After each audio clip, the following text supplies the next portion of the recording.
Page 120. Chapter 7. What have you been doing?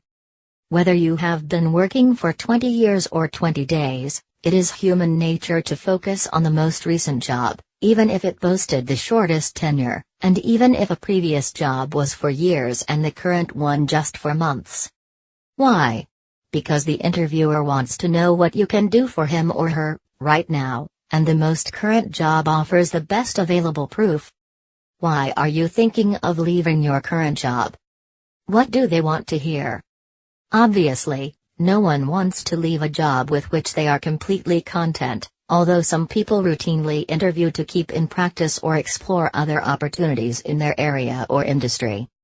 But the last thing you want to do is appear negative or, worse, speak badly about your current employer.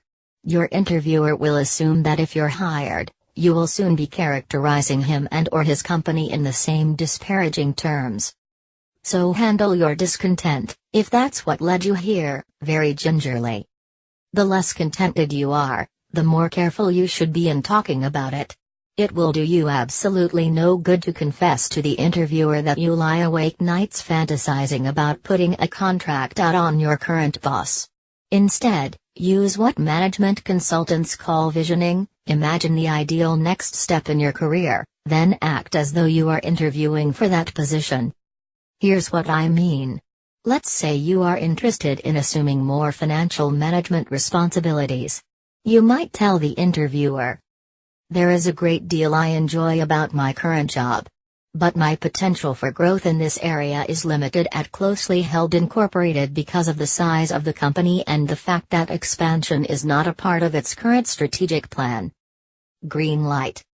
Unless you've been fired or laid off, you should make it clear that you are sitting in front of the interviewer only because you seek more responsibility, a bigger challenge, and better opportunities for growth, even more money, not because you are desperate to put some distance between yourself and your current job situation. Emphasize your desire to move up rather than just move out. Avoid any personal and/or negative comments about coworkers, supervisors, or your current, last, company's policies. Red light. Introducing any negative, no matter how horrible your current job situation. In fact, the more obviously horrible your job, the more points you will score with many interviewers for creating an impression of relative contentment. A willingness to make a lateral move or even accept a demotion just to leave your current company.